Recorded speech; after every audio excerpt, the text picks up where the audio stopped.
Please welcome Congressman Guy Reschenthaler.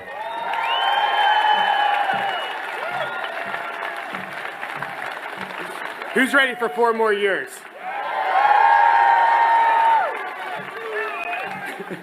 You know, I often say that today's Democrat Party, this isn't your grandfather's Democrat Party. This isn't the Democrat Party of JFK.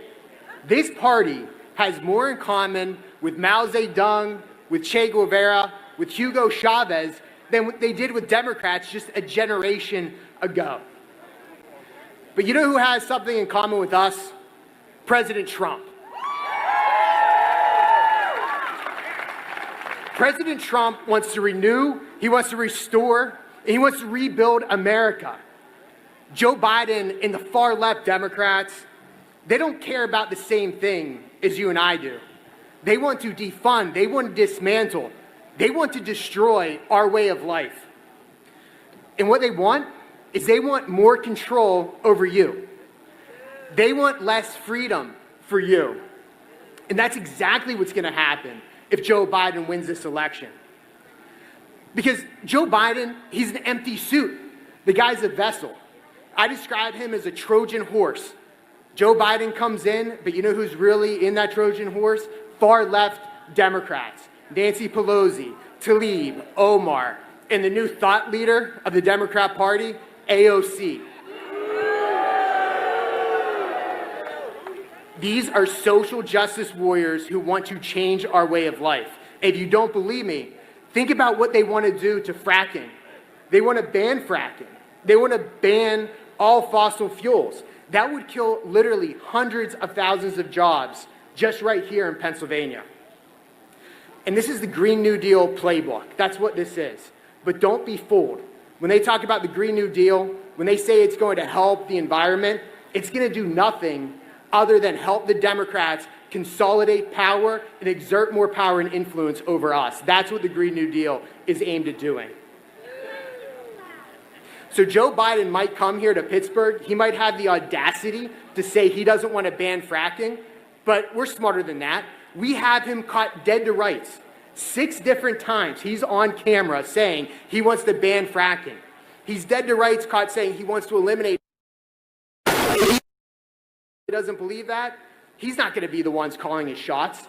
The only decision they let Joe Biden make every day is how he wants to take his coffee in the morning.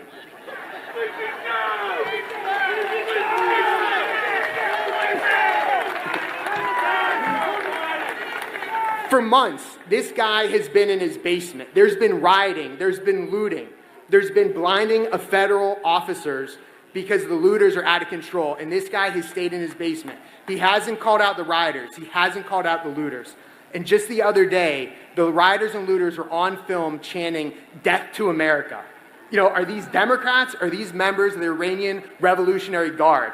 But whoever they are, Joe Biden won't call them out. So if you're worried about what our neighborhoods are going to look like, if Joe Biden wins, what your community is going to look like, you don't have to imagine anything. You just have to turn on the news. And you see what Seattle looks like, you see what Portland looks like, Chicago. That's your hometown under under a Biden administration. That's what the future is going to look like. And let's talk about China. Just like Biden won't call out China, like we won't call out the far left rioters and looters, he won't call out China either. You know, our biggest threat is China, the aggression of China. And Joe Biden has been doing nothing but kowtowing to China. I often wonder what the Chinese Communist Party has on the Democrat Party, because it's got to be something, because they will not speak out against the Chinese communists. But you know, I think I figured out what it is. Nancy Pelosi said it. It is that China and the Chinese Communist Party would rather have Biden win than Trump. And it makes sense because the CCP, frankly, has more in common now with the Democrat Party than we have in common with the Democrat Party. That's how far they've gone. So this fall, I'm voting for President Trump. He's going to renew, rebuild, and restore America.